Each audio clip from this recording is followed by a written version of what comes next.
السلام علیکم ورحمۃ اللہ وبرکاتہ۔ رب اشرح لی صدری ویسر لی امری واحلل عقدۃ من لسانی یفقہوا قولی۔ الحمدللہ۔ انشاءاللہ ہم آج 19 جز کریں گے۔ جز 18 کا تھوڑا سا ریکیپ کرتے ہیں، پھر اس جز پر آئیں گے انشاءاللہ۔ دیکھتے ہیں آیہ نمبر 52 اور 53 سورۃ مومنون۔ وَإِنَّ هَٰذِهِ أُمَّتُكُمْ أُمَّةً وَاحِدَةً وَأَنَا رَبُّكُمْ فَاتَّقُونِ فَتَقَطَّعُوا أَمْرَهُمْ بَيْنَهُمْ زُبُرًا كُلُّ حِزْبٍ بِمَا لَدَيْهِمْ فَرِحُونَ، کہ بے شک یہ تمہاری امت ایک ہی امت ہے اور میں تم سب کا رب ہوں، اس لیے دل میں میرا ہی خوف رکھو۔ لیکن ہوا یہ کہ لوگوں نے اپنے دین میں پھوٹ ڈال کر فرقے بنا لیے، اور ہر گروہ نے جو طریقہ اختیار کر لیا اسی میں وہ مگن ہے۔ یہ کس کی امت کا ذکر کیا گیا ہے؟ امتکم امتم واحدہ۔ اس میں بعض علماء کا، بعض مفسرین کا خیال ہے کہ خطاب کیا جا رہا ہے رسولوں کو کہ دیکھو یہ تمام رسول تو بھائی بھائی تھے، یہ تو ایک ہی دین لے کر آئے۔ ہاں شریعت میں تھوڑا تھوڑا سا اختلاف تھا، لیکن عقیدہ تو ان کا ایک ہی تھا۔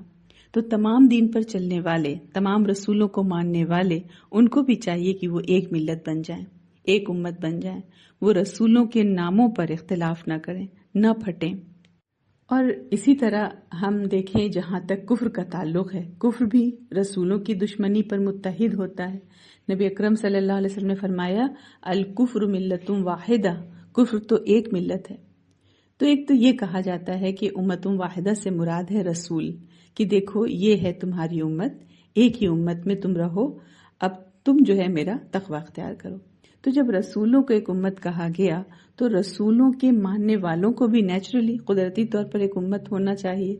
تو کچھ کا خیال ہے کہ یہاں خطاب لوگوں سے کیا جا رہا ہے جو کہ رسولوں کو ماننے والے ہیں، کہ تم ایک امت بن جاؤ، تم آپس میں جڑ جاؤ۔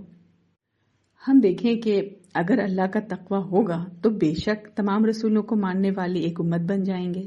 اگر تمام رسولوں کے ماننے والے توحید پر متحد ہو جائیں اور اللہ کو راضی کرنا زندگی کا مقصد بنانے سب کے سب، اور اللہ سے محبت کرنا شروع کر دیں، ہر وہ کام چھوڑ دیں جو اللہ کو برا لگتا ہے، ہر وہ کام شروع کر دیں جو اللہ کو اچھا لگتا ہے، اللہ کی پسند ناپسند کے بارے میں وہ کانشیس ہو جائیں، الرٹ ہو جائیں، حساس اور سینسیٹیو ہو جائیں، تو یہی تو تقوی ہے۔ ایسا کریں گے تو خود بخود سب کے سب جو ہیں وہ ایک امت بن جائیں گے، اور قیامت کے دن تقوی کی بنیاد پر جڑنا یہ بڑا کام آئے گا۔ قرآن میں انشاءاللہ ہم پڑھیں گے سورۃ زخرف میں کہ الاخلاء یومئذ بعضهم لبعض عدو الا المتقین، کہ اس دن سب دوست ایک دوسرے کے دشمن ہو جائیں گے سوائے متقین کے۔ تو تقوی تو ایسی چیز ہے کہ جو دنیا میں بھی دوستی اس کے جو ہے کرے تو اس سے فائدہ دے گی، جو تقوی کی بنیاد پر ہوگی تو آخرت میں بھی، قیامت کے دن بھی تقوی والی دوستی جو ہے فائدہ دے گی۔ اتنا ہولناک دن قیامت کا کہ سب ایک دوسرے کو بھول جائیں گے، کہ ماں جو ہے بچوں سے بھاگے گی، شوہر بیوی سے بھاگے گا، لیکن متقی کے بارے میں کیا فرمایا؟ ایک دوسرے کو نہ صرف پہچانیں گے بلکہ وہاں پر ایک دوسرے کے دوست بھی رہیں گے۔ اب جب تک اللہ کا تعلق دلوں میں رہتا ہے اس وقت تک اتحاد رہتا ہے۔ اور اختلاف کب بنتا ہے؟ اختلاف اس وقت بنتا ہے جب یہ کہہ دیا جائے مثال کے طور پر کہ ہم بخاری کو نہیں مانتے، اب یہ ہو گیا اختلاف، یا یہ کہ ہم حدیث کو نہیں مانتے، اب یہ فرقہ بن گیا۔ تو اختلاف جو ہوتا ہے وہ عقیدے میں فرق ہونے سے ہوتا ہے، اس کو ہم یاد رکھیں۔ اختلاف ہوتا ہے جب عقیدے میں فرق آ جائے، جب اللہ کو وہ مقام نہ دیا جائے جو اللہ کا مقام ہے، اور رسولوں کو وہ مقام نہ دیا جائے جو رسول کا مقام ہے، اب مسئلہ کھڑا ہو جاتا ہے۔ یہ عقیدے کا فرق ہوا، جس کی وجہ سے عیسائی، یہودی، مسلمان سب الگ الگ ہو گئے۔ کیا فرق ہوا؟ فرق یہ ہوا کہ یہودی عیسیٰ علیہ السلام کو اور نبی اکرم صلی اللہ علیہ وسلم کو نہیں مانتے، تو ان کا عقیدہ فرق ہو گیا، اب وہ مختلف ہو گئے۔ اور عیسائی جو ہیں وہ نبی اکرم صلی اللہ علیہ وسلم کو اللہ کا رسول نہیں مانتے، اس لیے وہ الگ ہو گئے۔ تو اتحاد جب تک رہتا ہے جب تک عقیدہ صحیح ہو، جب تقوی ہو، جب تک اللہ کی رضا مقصد ہو۔ جیسے ہی بنیاد ہلتی ہے دراریں پڑنا شروع ہو جاتی ہیں۔ اب مسلمانوں میں دیکھیں، مسلمانوں میں تھوڑا سا اختلاف رائے ہے۔ کوئی کہتا ہے کہ نماز ایسے پڑھو، کوئی کہتا ہے ایسے پڑھو، جیسے حنفی، شافعی، مالکی، حنبلی مذاہب میں کہا جاتا ہے ان کو، ہے نا۔ تو اس میں کیا ہے؟ یہ عقیدے پر تو نہیں بٹ رہے، تو ہم یہ نہیں کہیں گے کہ یہ گروہ گروہ بن گئے ہیں، فرقے فرقے بن گئے ہیں، ہم اتنی جلدی فرقہ ہونے کا الزام لگا دیتے ہیں مسلمانوں کے اوپر. نہیں، ہم اتنے سارے فرقوں میں نہیں بٹے. یہ جو ہم کو ان مذاہب کے اندر فرق لگتا ہے، حنفی، مالکی، شافعی، حنبلی میں، یہ کیا ہے؟ تھوڑا سا اختلاف رائے ہے کہ نماز یوں پڑھو یا یوں پڑھو، تھوڑا تھوڑا فرق ہے مختلف چیزوں کے اندر. تو یہ تھوڑا سا اختلاف رائے ہے، ڈفرینس آف اوپینین ہے. یہ ڈفرینٹ نہیں ہے، تھوڑے تھوڑے مختلف ہیں، اپوزیشن نہیں ہے، سیپریشن نہیں ہے ان کے اندر. ہاں، اختلاف ہم اس کو کہیں گے کہ جب اپوزیشن ہو جائے. مختلف ہونا کس کو کہیں گے؟ اگر کوئی کہتا ہے کہ ہم حدیث کو نہیں مانتے، اب یہاں پرابلم کھڑا ہو گیا، اب وہ فرقہ بن گیا. یا اگر کوئی یہ کہتا ہے کہ ہم نبی اکرم صلی اللہ علیہ وسلم سے زیادہ فلاں شخص کی بات کو اہمیت دیں گے، وہ ہے دراصل ہمارا لیڈر. اگر وہ کہے گا کہ حدیث صحیح ہے تو ہم مانیں گے، اگر وہ کہے گا کہ اس حدیث پر عمل نہیں کرو تو ہم نہیں عمل کریں گے. اب کیا ہوا؟ یہاں پرابلم ہو گیا، عقیدے کے اندر مسئلہ آ گیا. اب یہ اختلاف ہو گیا، اب یہ فرقہ بن گیا. تو ان چار جو اسکولز آف تھاٹ ہیں اس کو فرقہ نہیں کہنا چاہیے. ہم بھی ایکسٹریم پر چلے جاتے ہیں، یہ فرقے نہیں ہیں، ان میں تھوڑا تھوڑا اختلاف رائے ہے. ان تمام مذاہب کے جو بانی تھے، امام ابو حنیفہ رحمۃ اللہ علیہ، امام مالک، امام شافعی، امام احمد بن حنبل رحمۃ اللہ علیہم، تو انہوں نے کبھی بھی دوسرے کو کافر نہیں کہا، ان کے عقیدے پر کبھی چوٹ نہیں کی. اب اگر کوئی یہ کہنے لگ جاتا ہے کہ بہت سے اولیاء اللہ ہیں جن سے دعائیں مانگنی چاہیے، ان کے مزاروں پر جا کے چادریں چڑھانی چاہیے، وہ ہماری دعا پہنچاتے ہیں اللہ تک، اب یہ کیا ہوا؟ عقیدے میں پرابلم آ گیا. اب یہ فرقہ ہو جائے گا، یہ ہے فرقہ. تو اسی کو یہاں ذکر کیا گیا، فَتَقَطَّعُوا أَمْرَهُمْ بَيْنَهُمْ زُبُرًا كُلُّ حِزْبٍ بِمَا لَدَيْهِمْ فَرِحُونَ، کہ مگر بعد میں لوگوں نے اپنے دین کو آپس میں ٹکڑے ٹکڑے کر لیا. ہر گروہ کے پاس جو کچھ ہے وہ اسی میں مگن ہے. دین کو ٹکڑے ٹکڑے کرنے سے مراد کیا ہے؟ کہ اس اوریجنل تعلیم کے اندر بگاڑ پیدا کرنا جو تمام رسولوں میں یکساں تھی. یہودیوں نے تحریف کی، ان سے عہد لیا گیا تھا کہ تم نبی اکرم صلی اللہ علیہ وسلم کو ماننا جب وہ آئیں گے. انہوں نے نہیں مانا، عقیدے کے اندر بگاڑ آ گیا. انہوں نے اپنے آپ کو بڑا چہیتا بنا لیا، خالص اپنی آئیڈینٹی پر اپنا تشخص جو ہے انہوں نے رکھا، یہودی. پھر خود ہی ان کو زوم ہو گیا کہ نحن ابناء اللہ، ہم تو اللہ کے بیٹوں کی طرح ہیں. اور کہا لن تمسنا النار الا ایاما معدودہ، ہرگز ہم کو آگ نہیں چھوئے گی مگر گنتی کے چند دن.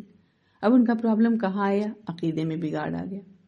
اگر آج کوئی مسلمان یہ سوچ لیتا ہے کہ میرا بس مسلمان ہونا کافی ہے، میں کچھ بھی کرتا رہوں، قرآن سے ہدایت نہ لوں، عمل نہ کروں، دل بھر کے گناہ کروں، لوگوں کو دھوکہ دوں، غیبت کروں، نماز نہ پڑھوں، میں تو جنت میں جاؤں گا. کیوں؟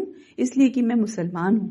تو اس کا عقیدے جو ہے ڈسٹرب ہے، اس کا عقیدے میں پرابلم ہے. کہاں سے اس نے عقیدہ لیا کہ خالی مسلمان نام رکھ لینا کافی اور عمل ضروری نہیں؟ پورا قرآن گونج رہا ہے الذین آمنوا وعملوا الصالحات، جو ایمان لائے اور جنہوں نے نیک عمل کیے وہ ہوں گے جنت کے مستحق. تو جب اپنا اپنا نیکیوں کا ورژن بنا لیتے ہیں، اب پرابلم شروع ہو جاتا ہے. پھر کیا کرتے ہیں؟ اپنے آپ کو جنت کا مستحق سمجھتے ہیں اور باقی سب کو جنت سے بے دخل کر دیتے ہیں. کہتے ہیں کوئی جنت میں نہیں جائے گا سوائے ہمارے. پھر اس طرح اختلاف شروع ہو جاتا ہے. امتم واحدہ جو تھی، تمام انبیاء پر ایمان، لیکن کچھ کو مانا کچھ کو نہ مانا تو ڈویژن ہو گیا. کچھ لوگوں نے شخصیت پرستی شروع کر دی، پرسنالٹی کلٹ بنا لی، الگ الگ گروہوں میں بٹ گئے. ابراہیم علیہ السلام نے تو اپنا نام مسلمان رکھا تھا، لیکن انہوں نے آگے چل کر کے لوگوں نے اپنا نام کسی نے یہودی رکھ لیا، کسی نے عیسائی رکھ لیا. ایک رسول کا انکار دراصل سب رسولوں کا انکار ہو جاتا ہے. ایسا ایمان اللہ کے یہاں قابل قبول نہیں. کوئی ان کو حق بتاتا ہے تو ماننے پر تیار نہیں ہوتے. قرآن کی طرف بلاؤ تو کہتے ہیں یہ تو مسلمانوں کی کتاب ہے، اس کو بھی فرقہ بنا دیا. مسلمان کوئی فرقہ نہیں ہے، یہ تو زندگی گزارنے کا طریقہ ہے، سیٹ آف رولز ہے، جو فالو کرے وہ مسلمان ہو جائے. اسلام کیا ہے؟ ایک خاص عقیدے کا نام ہے. اللہ کو مانو، اللہ کے رسولوں کو مانو اور ان کی بات کو مانو. یہی کامن فیکٹر ہے سب کو جوڑنے کا. جو اس میں اختلاف ڈالتا ہے وہ دراصل کفر کی طرف جاتا ہے. ہم نے پڑھا تھا کہ کفر کہاں پیدا ہوتا ہے، اختلاف کہاں سے شروع ہوتا ہے. کوئی کہے ہم اللہ کو مانیں گے رسولوں کو نہیں تو کفر ہو گیا. کوئی کہے رسولوں میں سے کچھ کو مانیں گے کچھ کو نہیں تو کفر ہو گیا. کوئی کہے رسول مانیں گے مگر ان کی بات نہیں مانیں گے تو بھی کفر ہو گیا. تو کفر کہاں سے ہوا؟ عقیدے میں اختلاف سے ہوا. تو اللہ تعالیٰ سے صحیح عقیدے کی دعا مانگنی چاہیے کہ اللہ ہمیں حق دکھا دے اور حق پر ہمارا دل ٹک جائے، ہمارا عقیدہ درست رہے. تو عقیدہ کیا ہے؟ عقیدہ صحیح علم ہے. علم صحیح ہوگا تو انشاءاللہ تعالی سارے اعمال جو ہمارے ہوں گے وہ بھی درست ہوں گے. تو یہی فرمایا کہ انہوں نے دین کو حصے بکھرے بنا لیے، ہر گروہ کے پاس جو کچھ ہے وہ اسی میں مگن ہے، فرحون ہے نا، کہ اسی میں مگن ہے، سمجھتے ہیں کہ ہم حق پر ہیں۔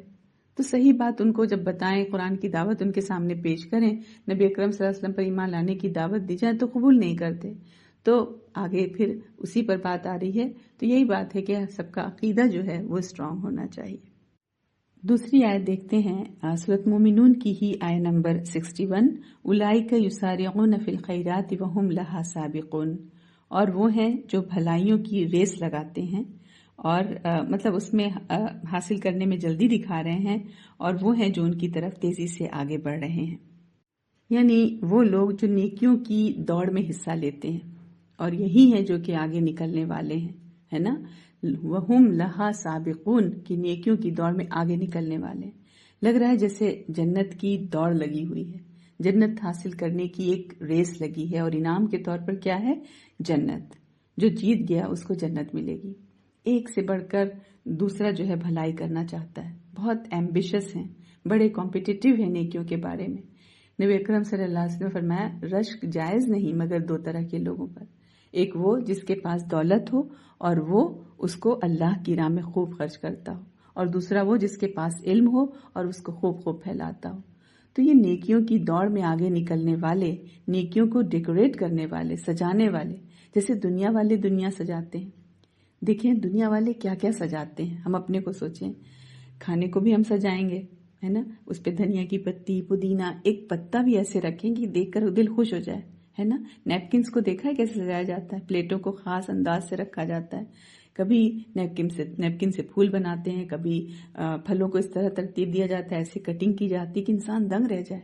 تو اللہ نے منع نہیں کیا، انسان کو خوبصورتی پسند ہے، سجاؤ، تمہارا دل کرتا ہے کرو، سجاؤ، لیکن خوش ہو، لیکن اسی کو کل ہدف مت بنا لو، صرف اسی میں دوڑ مت لگاؤ، آخرت کے لیے بھی کچھ وقت بچا کے رکھو، نیکیوں کو بھی سجاؤ، نمازوں کو سجاؤ، اخلاق کو سجاؤ، اعمال کو سجاؤ، اور اسی فائن ڈیٹیل کے ساتھ سجاؤ جس فائن ڈیٹیل کے ساتھ تم دنیا سجاتے ہو۔ تم کتنے کانشیس ہوتے ہو اپنے لباس کے بارے میں، بٹن ایگزیکٹلی ایسا ہو، ڈیزائن ایگزیکٹلی ایسے ہو، اور لیسز یہاں پہ لگی ہونی چاہیے، یہاں نہیں لگنی چاہیے، اتنے تم پرٹیکولر ہوتے ہو، صحیح ہے، کرو، اللہ نے منع نہیں کیا، لیکن صرف لباس سجا کر غافل نہیں ہو جانا آخرت سے۔ اس لباس کو پہن کر عمل کیا کیا وہ تمہارے ساتھ خبر میں جائے گا، اور نیکیوں کو سجا سجا کر دوسروں کے سامنے پیش کرو تاکہ ان کو ٹیمپٹیشن ہو۔ یہ بھی کرنے کا کام ہے، اتنی خوبصورتی سے نیکی کرو، ایسے احسان کے ساتھ، ایسے محسن بن کر نیکی کرو کہ لوگوں کا دل للچانے لگ جائے کہ ہاں ہم بھی نیکی کریں گے۔ جیسے بہت پیارا لباس پہنا ہو تو دوسروں کا دل چاہتا ہے نا کہ کاش ہمارے پاس بھی ایسا ہو۔ نیکی بھی اس طرح کرو کہ لوگوں کے دل میں ارمان پیدا ہو جائیں نیک بننے کے، یوسف علیہ السلام کی طرح۔ کیا محسن تھے یوسف علیہ السلام، ان کا ذکر آج بھی ہم پڑھتے ہیں ہزاروں سال بعد، سب کا دل چاہتا ہے کہ کاش ہمارا کردار بھی یوسف علیہ السلام جیسا ہو جائے۔ کسی کو یہ خیال نہیں آتا کہ عزیز مصر کی بیوی نے اس کو جب لبھایا تو انہوں نے کیوں نہیں اس سے فائدہ اٹھایا، ہے نا۔ سب تو یہی سوچتے ہیں کہ کاش ہم بھی ایسے ہی پاکیزہ ہوتے۔ تو محسن وہ ہوتا ہے جو خود بھی دوڑتا ہے نیکیوں میں اور دوسروں کو بھی کہتا ہے کہ آؤ تم بھی آ جاؤ، تم بھی نیکیاں کرو، دیکھو کتنا مزہ ہے۔ حدیث میں آتا ہے دین کے لحاظ سے اس کو دیکھو جو تم سے دین میں آگے ہو، اور دنیا کے لحاظ سے اس کو دیکھو جو تم سے پیچھے ہو، ہے نا۔ دیکھیں ایک ریس کا تصور آ رہا ہے نا اس آیت کو پڑھ کر، ریس، کہ جب انسان ریس لگاتا ہے، دوڑتا ہے، تو پھر وہ کہاں دیکھتا ہے؟ وہ آگے دیکھتا ہے، اس کو فکر ہوتی ہے کہ مجھ سے آگے کتنے ہیں، ہے نا۔ ریس کا سمجھے کمپٹیشن ہے، اس کو فکر ہوتی ہے مجھ سے آگے کتنے ہیں، میں ان سے آگے نکل جاؤں۔ جیسے کبھی اولمپک میں دیکھا ہے کہ لوگ پیچھے مڑ مڑ کر دیکھ رہے ہوں، نہیں نا، کوئی پیچھے مڑ کر نہیں دیکھتا۔ لیکن ہمارا حال کیا ہے؟ ہم کہتے ہیں ایٹ لیسٹ مجھ سے تو میں فلاں سے تو بہتر ہوں۔ جیسے بچہ کہتا ہے نا جب وہ فیل ہو جاتا ہے کلاس میں تو کہتا ہے کہ میرے تو 50 آئے، جب ہم لوگ پوچھتے ہیں کہ تمہارے اتنے نمبر کم آئے، کہ میرے تو اتنے آئے نا، باقی بچے تو جو ہے وہ تو 30 نمبر لے کر کے آئے۔ تو مطلب یہ طریقہ ہے اس کا، جو دوڑ میں حصہ نہیں لے رہا ہوتا، جو آگے بڑھنا نہیں چاہ رہا ہوتا، وہ پیچھے دیکھتا رہتا ہے نا۔ تو ہم کو ایٹ لیسٹ والا نہیں بننا، ہم کو بیسٹ والا بننا ہے۔ کیوں نہ ہم اپنا بیسٹ جو ہے اپنی نیکیوں کو دیں، اس میں ہم دوڑیں۔ پھر جب ہم ریس کی بات کر رہے ہیں تو ہم دیکھیں جب ریس میں ایک ٹریک بنا ہوتا ہے، سب کو اس ٹریک کے اندر دوڑنا پڑتا ہے نا، اور اگر کوئی دوسرے کے ٹریک میں جا کر ٹکر مار دے، اس کو گرا دے تو وہ ڈسکوالیفائی ہو جاتا ہے۔ اسی طرح نیکیوں کی دوڑ میں جو آگے بڑھنے والے ہیں وہ دوسروں کو گرانا نہیں چاہتے۔ اگر تم نے دوسروں کے راستے میں رکاوٹیں ڈالی، ان کو بدنام کیا، ان کے خلاف پروپیگنڈا کیا، تو اللہ تعالیٰ جو ڈسکوالیفائی کر دے گا، ہے نا۔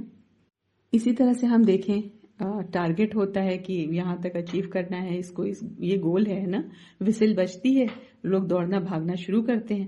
اب سمجھیں اسی ریس میں سارے لوگ تو ایک ڈائریکشن کی طرف بھاگ رہے، لیکن کوئی اگر الٹے منہ کر کے کھڑا ہے، اپوزٹ ڈائریکشن میں بھاگنے لگ جائے، بھلے سے وہ اتنے ہی میٹر کا کور کر لے، لیکن تو وہ تو ڈسکوالیفائی ہو جائے گا۔ کیوں؟ کیونکہ وہ غلط ڈائریکشن میں چلا گیا۔ تو ریس کیا سکھا رہی ہے؟ ریس میں کیا کیا ہونا چاہیے؟ کیسے کوالیفائی کریں گے؟ تو ریس سکھا رہی ہے تیزی اور اطاعت، یعنی نیکیوں کی دوڑ کے لیے بھی یہی ہے، تیزی دکھاؤ، ہے نا، کوئی موقع نہیں چھوڑو، اور اطاعت کے ساتھ نیکی کرو۔ اپنی مرضی کے ٹارگٹ مت بناؤ کہ نہیں میں تو الٹی سمت بھاگوں گا، ورنہ ساری تھکن ضائع ہو جائے گی۔ جو دوڑ میں حصہ لیتا ہے اسی کے پاس جیتنے کا بھی چانس ہوتا ہے۔ تو عامل الصالحات اطاعت کے ساتھ والی، ہے نا، اطاعت کے ساتھ نیکی کرنا ہے۔ تو اپنے معیار، اپنے رخ الگ الگ مت کر لینا، سیلف کریٹڈ اپنے ٹارگٹس مت بنا لینا، سارا تمہارا جو محنت ہے وہ سب ضائع ہو جائے گی، تھکن کے سوا کچھ بھی ہاتھ نہیں آئے گا۔ تو اللہ کی دوڑ میں حصہ لیں اور دیکھیں جیتے گا کون۔ جو کہ دیکھیں اگر حصہ ہم لیں گے تبھی تو جیت اور ہار کی بات آئے گی۔ جو دوڑ میں حصہ ہی نہیں لے گا اس کے لیے تو پھر جیتنے کے کوئی امکان ہی نہیں رہیں گے نا۔ تو جب ریس ہو رہی ہوتی ہے اس میں تو دیکھیں کچھ لوگ ہوتے ہیں جو پارٹیسپیٹ کر رہے ہوتے ہیں، اور کچھ جو ہے تماشا دیکھنے والے ہوتے ہیں نا، اور کچھ کمنٹیٹر ہوتے ہیں۔ تو جیتتا کون ہے؟ جنہوں نے دوڑ میں حصہ لیا، انہی کے پاس چانس ہے۔ ہم بھی دیکھیں کہ ہم تماشا دیکھنے والے ہیں، یا ہم جو ہے کمنٹری کرنے والے ہیں، یا ہم دوڑ میں حصہ لینے والے ہیں۔ جو دوڑ میں حصہ لیتے ہیں دنیا میں، تو ہم دیکھتے ہیں کہ ان میں سے کوئی ایک ہی وکٹری سٹینڈ پر فرسٹ پوزیشن پر کھڑا ہوتا ہے۔ اگر 10 نے حصہ لیا تو جیتے گا ایک ہی۔ لیکن اللہ تعالیٰ کی جو دوڑ ہے، نیکیوں کی دوڑ، اللہ کو حاصل کرنے کی دوڑ، اللہ تعالیٰ کیا کہتا ہے کہ تم دوڑنے والے تو بنو، تم حصہ لینے والے تو بنو۔ اللہ سب کو وکٹری سٹینڈ پر کھڑا کرے گا۔ اتنا بڑا ہے اللہ کا وکٹری سٹینڈ، سب فرسٹ آئیں گے، سب اللہ کو پالیں گے، سب کو انعام ملے گا جنت کا، کوئی محروم نہیں رہے گا۔ لیکن دوڑنے والے تو بنو۔ ہم دیکھیں ہم نیکیوں میں حصہ لینے والے ہیں کہ نہیں ہیں، خود دیکھ لیں ہم کہ ہم کیا ہیں۔ ہم تماشا دیکھنے والے تو نہیں ہیں۔ تماشا دیکھنے والے کیا کرتے ہیں؟ بس ان میں تو کوئی ڈسپلن نہیں ہوتا، کبھی بیٹھ رہے ہیں، کبھی کھڑے ہو جا رہے ہیں، کبھی پاپ کارن کھا رہے ہیں نا، کبھی ڈرنک پی رہے ہیں، پھر ٹہلنے لگتے ہیں، پھر ادھر ادھر چلے گئے، پھر گانا گانے لگ گئے۔ کبھی کسی کھلاڑی کو ہم نے دیکھا کہ وہ ایسی پاپ کارن کھانے لگ گیا ہو یا ڈرنک پینے لگ گیا ہو پھر گانا بجانا شروع کر دیا ہو؟ نہیں کر سکتا۔ کیوں؟ کیونکہ ڈسپلن کے ساتھ اس کو دوڑنا ہے، اس کے پاس تو ٹائم نہیں ان چیزوں کا، لغو کاموں کا کہاں ٹائم ہوتا ہے۔ تو آگے وہی فرمائے گا الذین ھم عن اللغو معرضون، وہ تو لغو سے بالکل اعراض کرتے ہیں، وہ تو فوکسڈ ہوتے ہیں جیتنے پر، بس ان کے پاس کچھ وقت نہیں۔ پھر جو ہے جو کمنٹیٹر ہوتا ہے اس کا کیا کام ہوتا ہے؟ وہ کمنٹری کرتے رہتے ہیں کہ وہ آگے نکل گیا، وہ پیچھے رہ گیا، بتاتے رہتے ہیں۔ تو ہم کیا ہیں؟ کہ ہم کمنٹیٹرز میں سے ہیں؟ اگر ہم تبصرے کرتے رہتے ہیں کہ یا پھر ہم ہر وقت بیٹھے رہتے ہیں مسلمانوں پر تبصرے کرتے ہوئے، یہ سب ہم کو کرنا چاہیے مسلمانوں کو، ہے نا؟ تو نہیں۔ جبکہ ہم دیکھیں زیادہ تر ہم لوگ یہی کام کر رہے ہوتے ہیں کہ فلاں جماعت تو ایسا اس نے کیا، وہ فلاں ایسا ہے نا، جو ہے ان کو ہم نے ایسے سنا، وہ تو بہت گمراہی پھیلا رہے ہیں، فلاں فلاں فلاں، اس طرح کی باتیں ہم کرتے رہتے ہیں۔ تب یہ کیا ہوا، ہے نا؟ تو یہی کہا گیا کہ یہ بھی تو نہیں جیتیں گے نا، کیونکہ یہ تو جو پارٹیسپینٹ ہے وہی جیتے گا۔ یہاں پر جو بات ہو رہی ہے کہ وہ ریس میں، بھلائیوں میں ریس لگاتے ہیں، تو ریس ہی لگانے والے تو جیتیں گے۔ اب کمنٹری کرنے والے تو جیتیں گے نہیں، نہ تو تماشا دیکھنے والے جیتیں گے، ہے نا؟ تو یہی کہا جا رہا ہے کہ وہ تو بیٹھے ہیں کنارے۔ تو جو لوگ ہیں یا وہ اللہ اللہ جو کر رہے ہیں حرف کنارہ پر رہ کر کہ اللہ کی عبادت کرنا چاہتے ہیں لیکن ہے نہیں، ریس میں نہیں ہے، تو وہ کیسے جیتیں گے؟ اس میں تو پھر ایکٹیو پارٹیسپینٹ ہونا ضروری ہے نا؟ تو دوڑ جائے انسان لیکن جو ہے کچھ نہ چھوڑے۔ تو ہم فیصلہ کر لیں اپنے بارے میں کہ ہم کیا ہیں، ہم کمپیٹیٹر ہیں یا اسپیکٹیٹر ہیں یا پھر کمنٹیٹر ہیں. اور تو یہاں ہم سے کمپیٹیٹر بننے کے لیے کہا جا رہا ہے. اور یہ جو طریقہ ہے اس ریس کو جیتنے کا، اس دوڑ میں حصہ لینے کا، کچھ مشکل نہیں. امپاسبل ٹارگیٹس جو اللہ تعالیٰ نے نہیں رکھے. کیا فرمایا؟ وَلَا نُكَلِّفُ اللَّهُ نَفْسًا إِلَّا وُسْعَهَا، ہے نا؟ تو کہ ہم کسی شخص کو اس کے مقدر سے زیادہ تکلیف نہیں دیتے. اور ہمارے پاس ایک کتاب ہے جو کہ ٹھیک ٹھیک بتانے والی ہے. فرمایا کہ وَلَدَيْنَا كِتَابٌ يَنطِقُ بِالْحَقِّ. اس سے پہلے کیا تھا؟ وَلَا نُكَلِّفُ نَفْسًا إِلَّا وُسْعَهَا، کہ ہم کسی شخص کو اس کی طاقت سے زیادہ کسی کام کی ذمہ داری نہیں دیتے. اللہ جانتا ہے کہ کس کو اللہ نے بہت طاقت دی وہ بہت زیادہ نیکیاں کر سکتا ہے، کس کو کم حصہ ملا وہ چاہنے کے بعد بھی اتنا نہیں کر سکتا. یہ سب اللہ جانتا ہے کس کی کیا تھریشولڈ ہے. تو دنیا میں ہر شخص کی صلاحیتیں مختلف ہیں، آزمائشیں مختلف ہیں، کس پس منظر سے ہے، کس ماحول سے کون ہے، کس بیک گراؤنڈ سے کوئی آ رہا ہے، اس کے حساب سے، اس کے ماحول سے اللہ تعالیٰ جج کرے گا. دنیا میں اسکولوں میں بھی ہم دیکھیں جب بچے پڑھ رہے ہوتے ہیں، کوئی 5 نمبر لے کر پاس ہو جاتا ہے، کوئی 5 نمبر لے کر فیل ہو جاتا ہے. وہ کیسے؟ کون سا پاس 5 والا جو نمبر 5 جو ہے پاس ہوا؟ 5 میں سے 5 آ گئے، 5 آؤٹ آف 5 فل مارکس آ گئے، پاس ہو گیا. کسی کے 5 آؤٹ آف 50 آئے 50 میں سے، ہے نا، اس نے 5 نمبر لیے، وہ فیل ہو گیا. تو اسی طرح سب کی رپورٹ کارڈز جو ہے اللہ تعالیٰ تیار کر رہا ہے، کوئی کمی بیشی نہیں ہوگی کسی سے، ہے نا. اللہ تعالیٰ جو ہے کوئی غیر حقیقی توقعات، کوئی غیر فطری توقعات ہم سے نہیں رکھتا. اللہ ہم سب کو جانتا ہے، دیا اسی نے ہے نا، تو وہ تو جانتا ہی ہے. تو اللہ کو یہ ہے کہ جو میں نے دیا اس سے اس نے اینڈ پروڈکٹ کیا بنایا. الحمدللہ. سورۃ فرقان کنٹینیو ہو رہی ہے. دیکھتے ہیں ہم آیا 21 سے 30. اور ان لوگوں نے کہا جو ہماری ملاقات کی امید نہیں رکھتے، ہم پر فرشتے کیوں نازل نہیں کیے گئے یا ہم اپنے رب کو دیکھتے. بلا شبہ انہوں نے اپنے نفسوں میں تکبر کیا اور بہت بڑی سرکشی کی.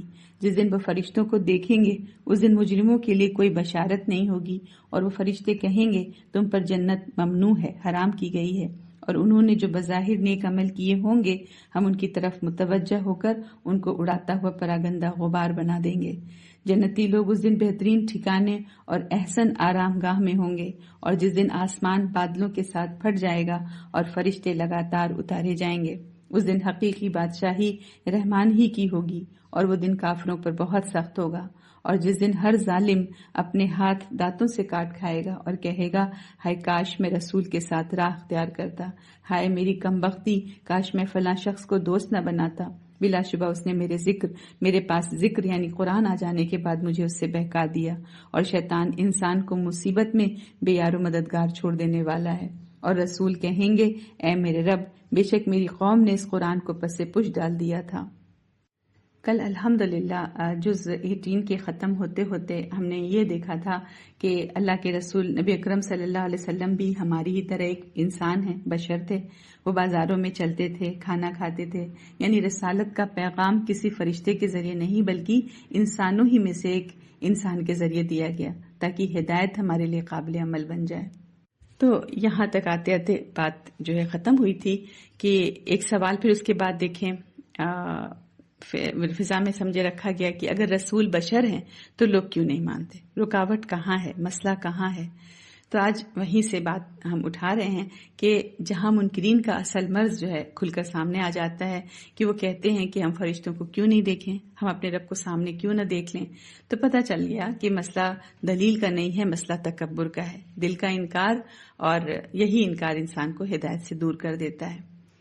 تو کل ہمیں یہی بتایا گیا تھا کہ رسول کا بشر ہونا ہدایت کو آسان بناتا ہے، اور آج بتایا جا رہا ہے کہ تکبر دل میں ہو تو فرشتہ بھی آ جائے تو انسان نہیں مانتا. تو تکبر کی جڑ کھول دی گئی کہ انسان رب کو دیکھنے کا مطالبہ کرتا ہے مگر خود جھکنے کو تیار نہیں ہوتا.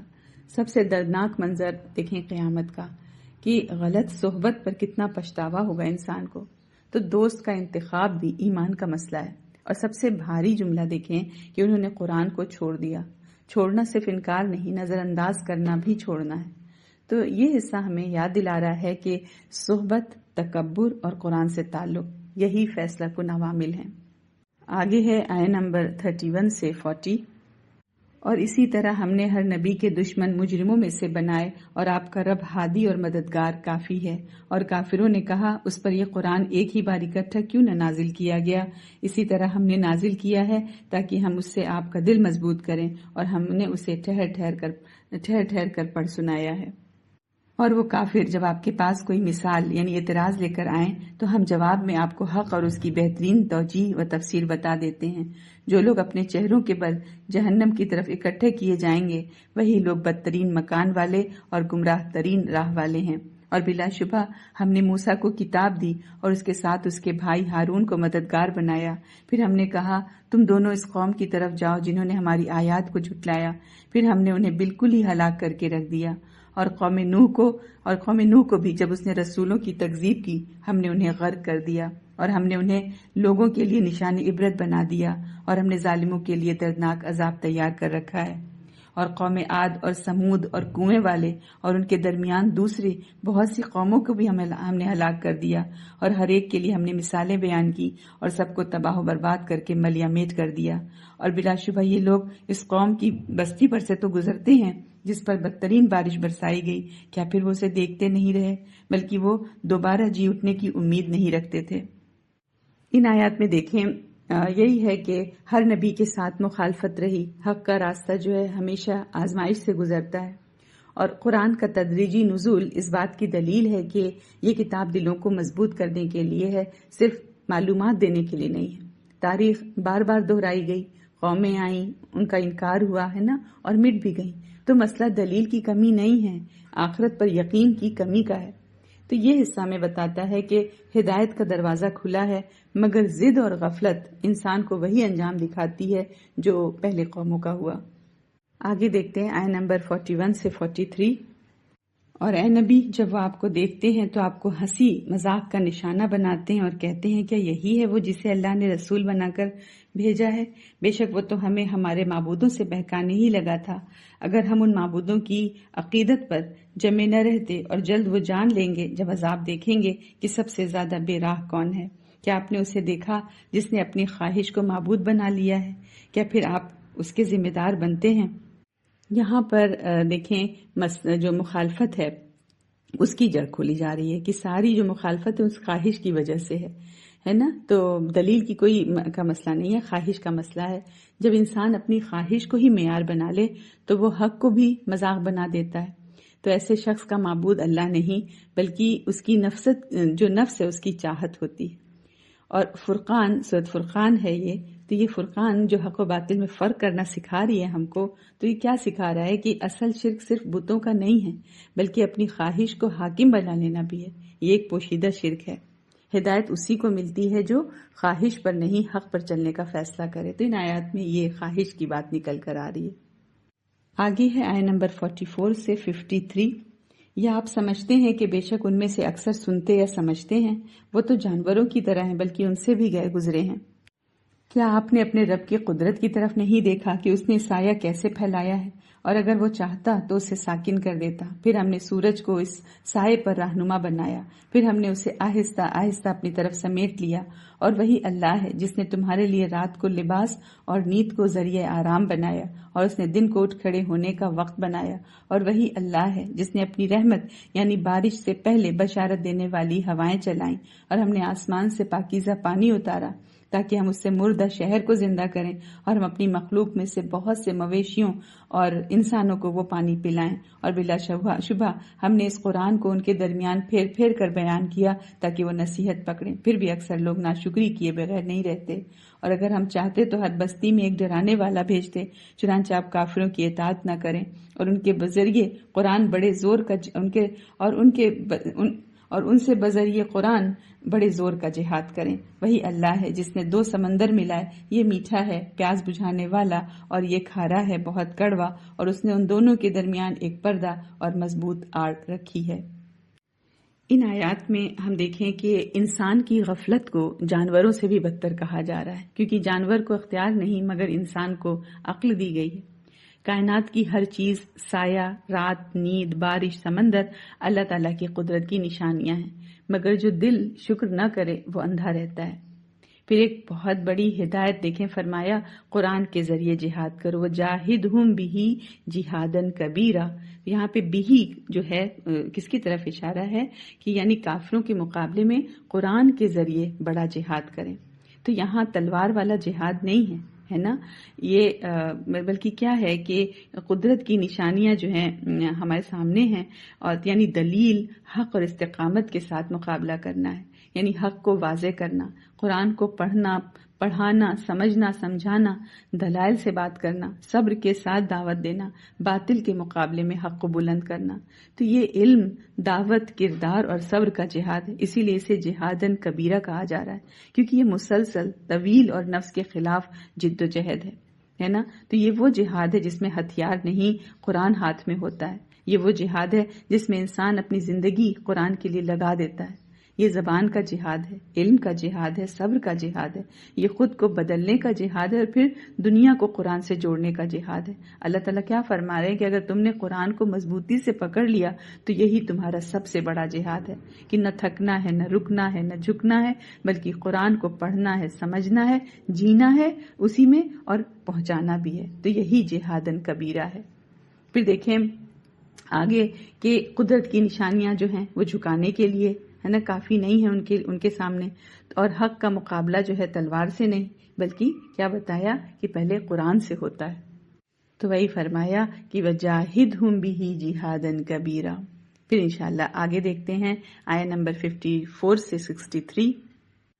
اور وہی اللہ ہے جس نے پانی یعنی منی سے انسان کو پیدا کیا، پھر اس کے نسبی اور سسرالی رشتے ٹھہرائے، اور آپ کا رب بڑی قدرت والا ہے، اور وہ اللہ کو چھوڑ کر ان کی عبادت کرتے ہیں جو انہیں نہ نفع دے سکتے ہیں اور نہ نقصان پہنچا سکتے ہیں، اور کافر تو اپنے رب کے مقابل شیطان کا مددگار ہے۔ اور اے نبی، ہم نے آپ کو بشارت دینے والا اور ڈرانے والا بنا کر بھیجا ہے۔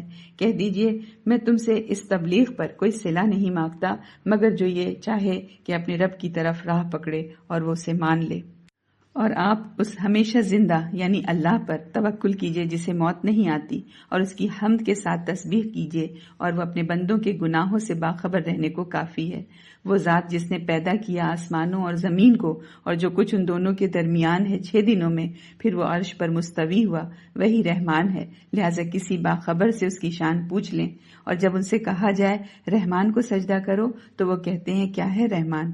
کیا ہم اسے سجدہ کریں جس کا تو ہمیں حکم دیتا ہے؟ اور اس تبلیغ نے ان کو نفرت میں زیادہ کر دیا۔ وہ ذات بڑی بابرکت ہے جس نے آسمان میں برج بنائے اور اس میں چراغ روشن کیے یعنی سورج اور چاند روشن چاند بنایا، اور وہی اللہ ہے جس نے ایک دوسرے کے پیچھے آنے والے رات اور دن بنائے اس شخص کی نصیحت کے لیے جو نصیحت پکڑنا چاہے یا شکر کرنا چاہے۔ اور رحمان کے بندے وہ ہیں جو زمین پر آہستگی یعنی وقار اور عاجزی سے چلتے ہیں، اور جب جاہل لوگ ان سے بات کرتے ہیں تو وہ کہتے ہیں سلام ہے۔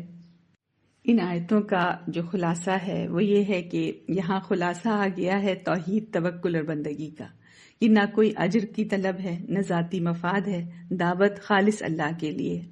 پھر دیکھیں عباد الرحمن کا کتنا عظیم تعارف ہے کہ رحمان کے بندے سخت مزاج نہیں ہوتے، نرم دل ہوتے ہیں، غرور نہیں، تواضع ہوتا ہے، جھگڑا نہیں، سلامتی۔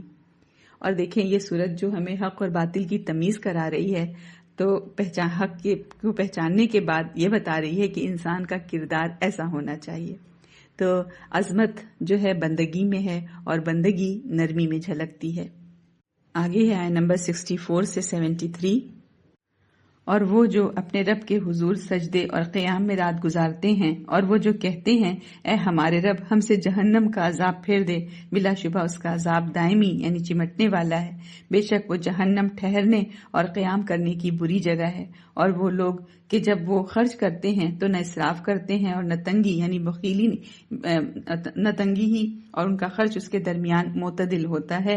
اور وہ جو اللہ کے ساتھ کسی اور کو معبود نہیں پکارتے، اور وہ کسی نفس کو بھی جسے مارنا اللہ نے حرام ٹھہرایا ہے ناحق قتل نہیں کرتے، اور وہ زنا نہیں کرتے، اور جو کوئی یہ کام کرے گا وہ گناہ کی سزا پائے گا، اور یوم قیامت اس کا عذاب دگنا کر دیا جائے گا، اور وہ اس میں ہمیشہ ذلیل و خوار رہے گا۔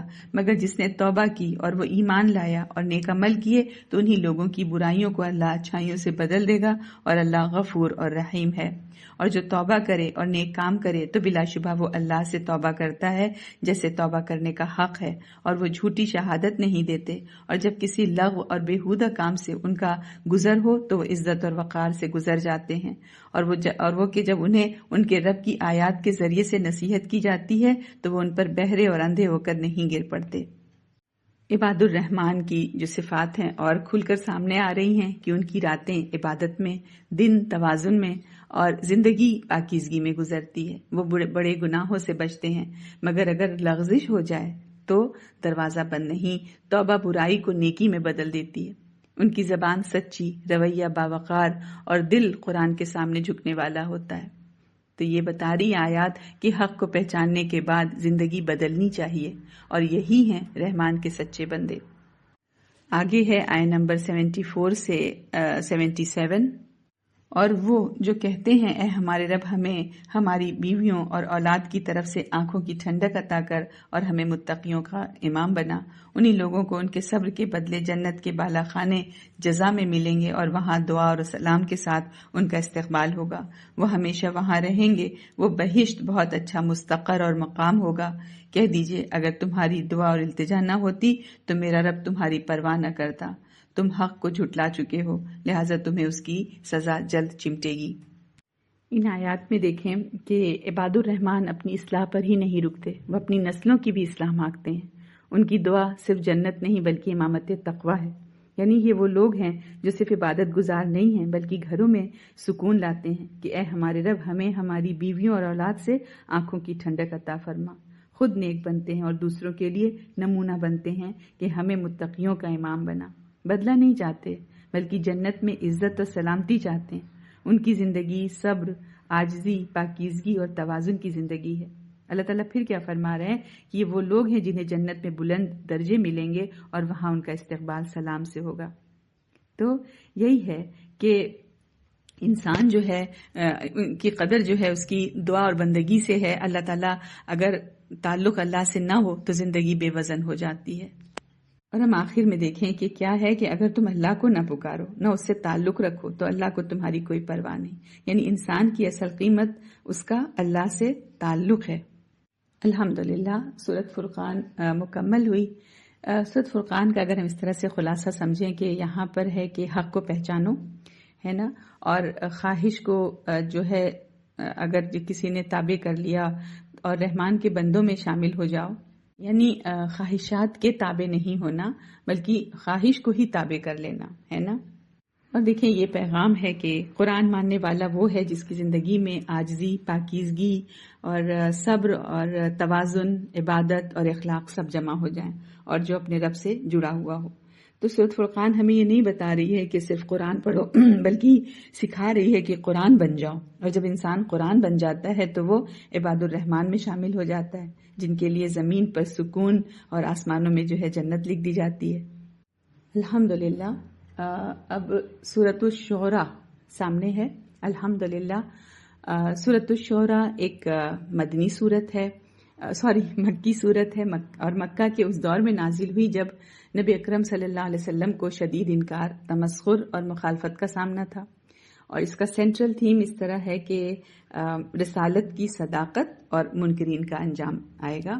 اور بار بار ہم دیکھیں گے اس صورت میں ایک جملہ بار بار آئے گا، ان فی ذلک لآیۃ وما کان اکثرهم مؤمنین، ہے نا، کہ اس میں نشانی ہے مگر اکثر ایمان نہیں لاتے۔ یہ صورت مختلف انبیاء کے واقعات جیسے موسیٰ علیہ السلام، ابراہیم علیہ السلام، نوح، ہود، صالح، لوط اور شعیب علیہ السلام ان کے جو واقعات بیان کر رہی ہے تاکہ واضح ہو جائے کہ پیغام سب کا ایک تھا، انکار بھی ایک جیسا تھا اور انجام بھی ایک جیسا رہا۔ ابھی ہم نے دیکھیں سورۃ الفرقان پڑھی، وہاں پر تھا کہ ہمیں فرق پتہ چلا کہ قرآن جو ہے حق اور باطل میں فرق بتا رہا ہے، اور سورۃ شعراء میں تاریخی مثالوں سے دکھایا جائے گا کہ جب حق آیا تو قوموں نے کیا کیا۔ تو سمجھے کہ فرقان نے ایک اصول دیا اور شعراء نے تاریخ کے ذریعے سے اس کی تصدیق کر دی۔ ہمارے لیے پیغام ہے کہ حق ہمیشہ آزمائش کے ساتھ آتا ہے، اکثریت کا انکار حق کو باطل نہیں بنا سکتا، انجام ہمیشہ صبر کرنے والوں کے حق میں ہوتا ہے، دعوت کا کام دلیل، استقامت اور اخلاق سے ہوتا ہے۔ تو شروع کرتے ہیں ہم لوگ الحمدللہ سورۃ الشعراء۔